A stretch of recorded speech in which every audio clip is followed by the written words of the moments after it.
ओम श्री गणेशाय नमः। जय श्रीमन नारायण, जय आदिशक्ति माता। दोस्तों, आपका दिन शुभ और मंगलमय हो।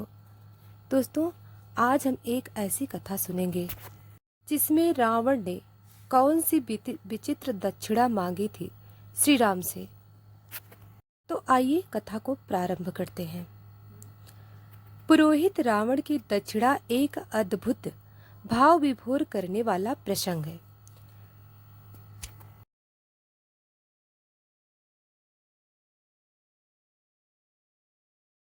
रावण केवल शिव भक्त, विद्वान एवं वीर ही नहीं, अति मानववादी भी था। उसे भविष्य का पता था। वह जानता था कि श्री राम से जीत पाना उसके लिए असंभव है। जब श्री राम ने खरदूषण का सहज ही वध कर दिया, तब तुलसीकृत मानस में भी रावण के मन भाव लिखे हैं।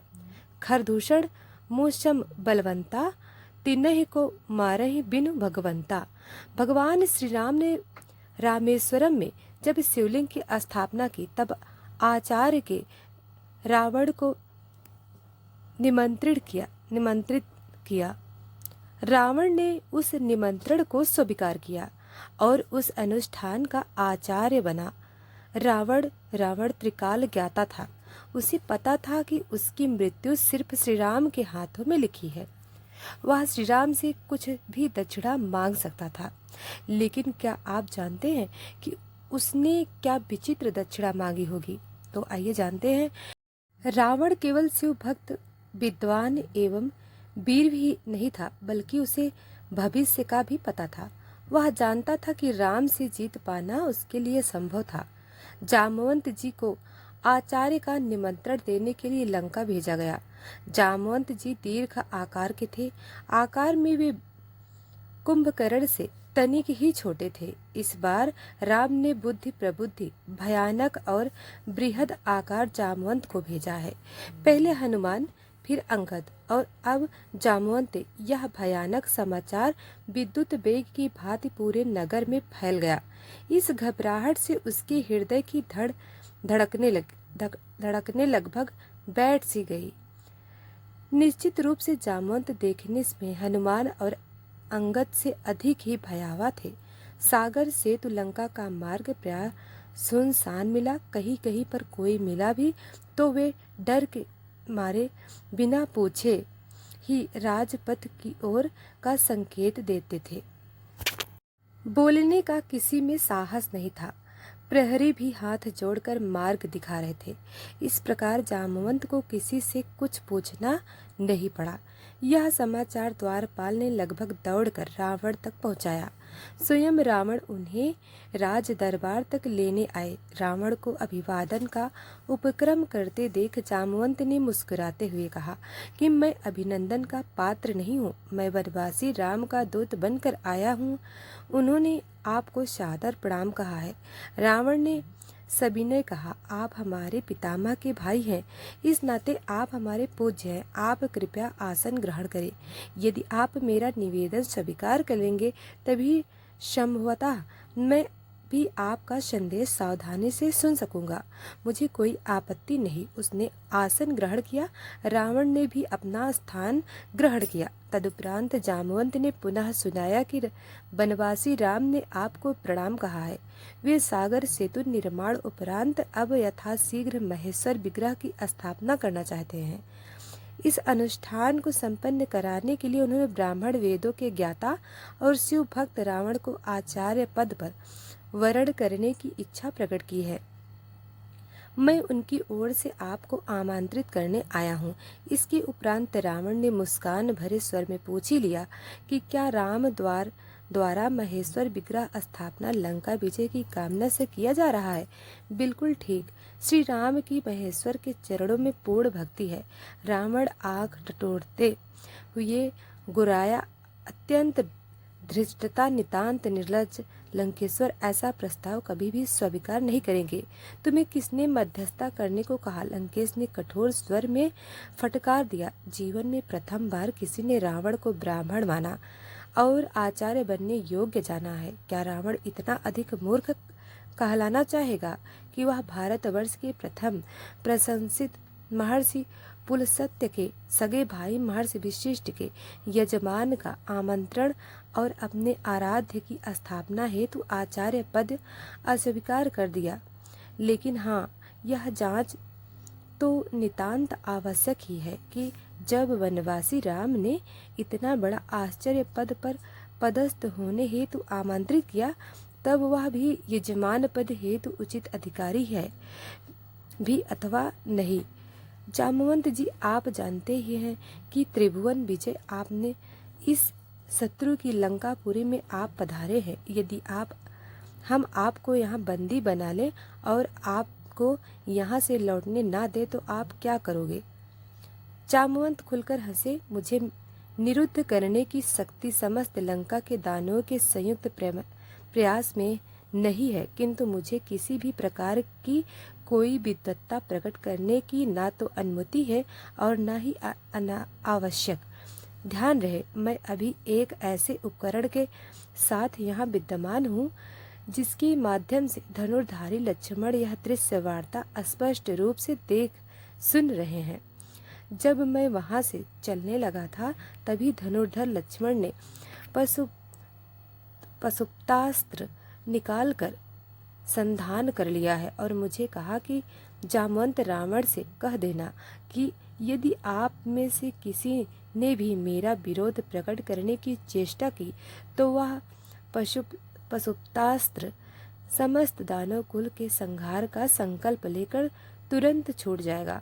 इस कारण भलाई इसी में है कि आप मुझे प्रत्युत्तर के साथ सकुशल और आदर सहित धनुर्धर लक्ष्मण के दृष्टिपथ तक वापस पहुंचाने की व्यवस्था करें।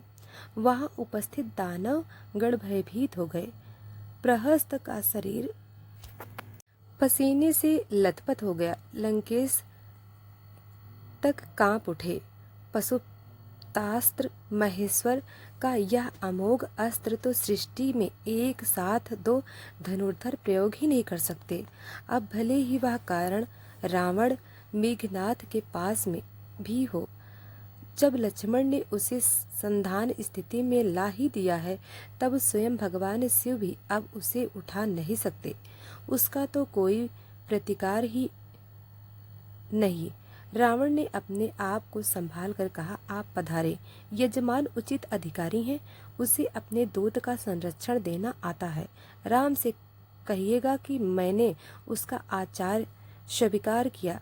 जामवंत को विदा करने के तत्काल उपरांत लंकेश ने सेवकों को आवश्यक सामग्री संग्रह करने हेतु आदेश दिया और स्वयं अशोक वाटिका पहुँचे।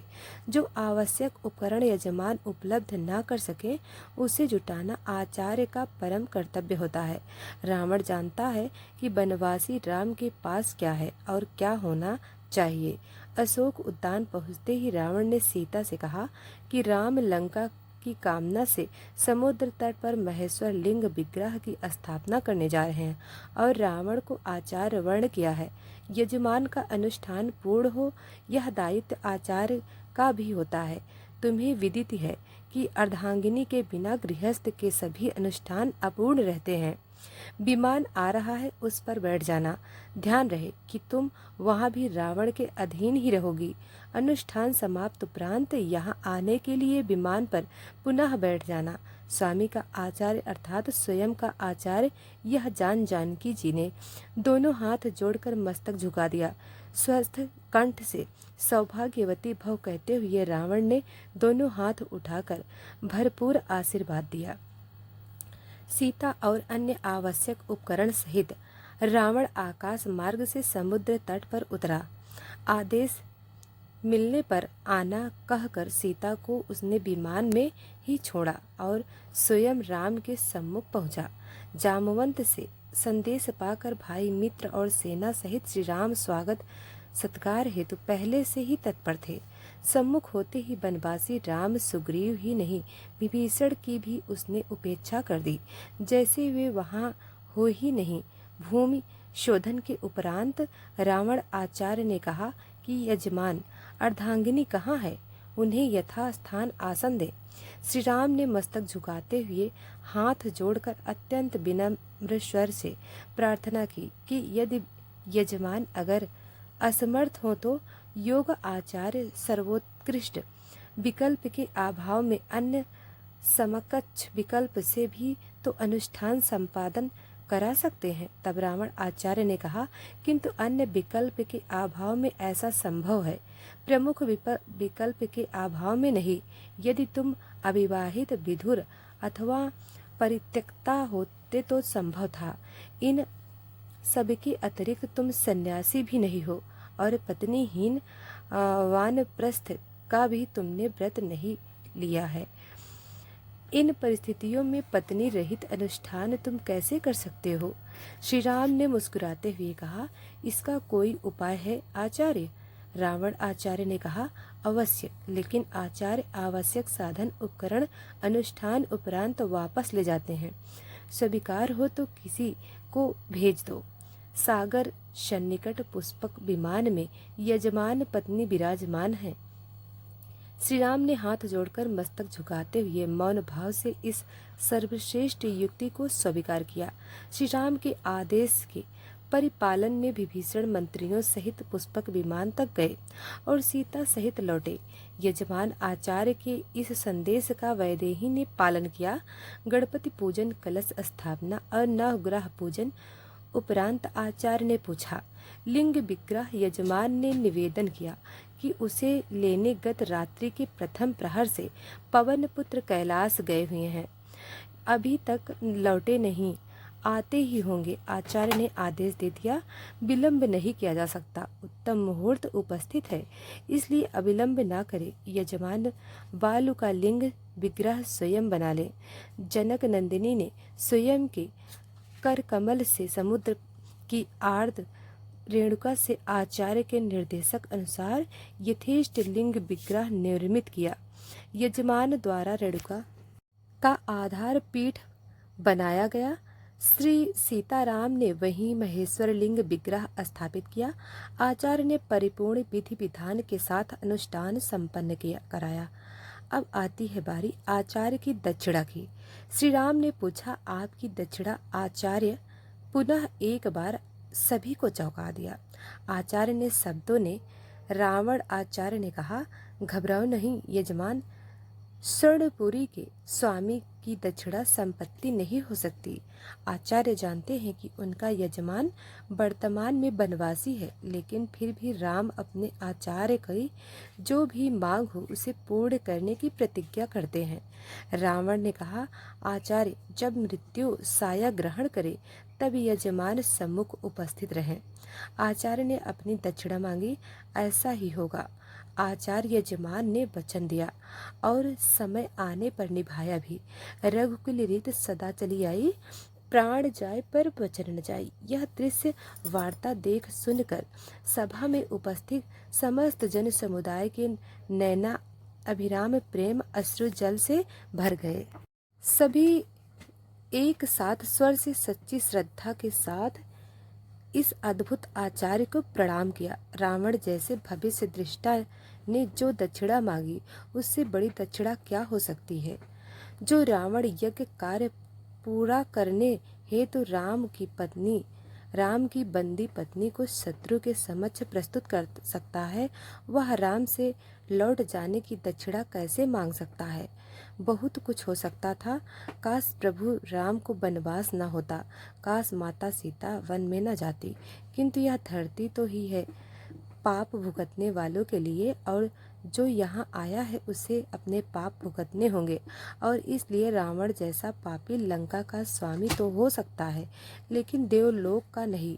वह तपस्वी रावण जिसे मिला था ब्रह्म से विद्वता और अमरता का वरदान, जिसने शिव भक्ति से पाया था भक्ति का वरदान, चारों वेदों का ज्ञाता, ज्योतिष का पारंगत, अपने घर की वास्तु शांति हेतु आचार्य रूप में जिसे भगवान शंकर ने किया आमंत्रित, शिव भक्त रावण, रामेश्वरम में शिवलिंग पूजा हेतु अपने शत्रु प्रभु राम का जिसने स्वीकार किया निमंत्रण, आयुर्वेद, रसायन और कई प्रकार की जानकारी, विधियां, अस्त्र शस्त्र, मंत्र की सिद्धियां, शिव तांडव, स्रोत का महान कवि, अग्निबाण, ब्रह्मास्त्र ही नहीं जिसे देखते ही दरबार में राम भक्त हनुमान भी एक बार मुग्ध होकर बोले, बोल उठे, राक्षस राजस्य सर्व लक्षण युक्त काश रामानुज लक्ष्मण ने शूर्पणखा की नाक न काटी होती, शूर्पणखा के प्रति अगाध प्रेम न होता, बदला लेने के लिए शूर्पणखा ने रावण को न उकसाया होता, तो रावण के मन में सीता हरण का ख्याल कभी न आया होता। इस तरह रावण के अधर्म बलवान न होता तो देवलोक का भी स्वामी रावण ही होता। रामेश्वरम देवस्थान में लिखा हुआ है कि इस ज्योतिर्लिंग की स्थापना श्री राम ने रावण द्वारा करवाई थी। वाल्मीकि रामायण और तुलसीकृत रामायण में इस कथा का वर्णन नहीं है, पर तमिल भाषा में लिखी महर्षि कंबन की राम अवतार की यह कथा है। तमिल में रामायण को राम अवतार के रूप में जाना जाता है, जिसे तमिल कवि कंबन ने 12वीं शताब्दी के दौरान वीडियो को लिखा था। लाइक और चैनल को सब्सक्राइब करें और कमेंट में बताएं आपको ये कथा कैसी लगी। धन्यवाद।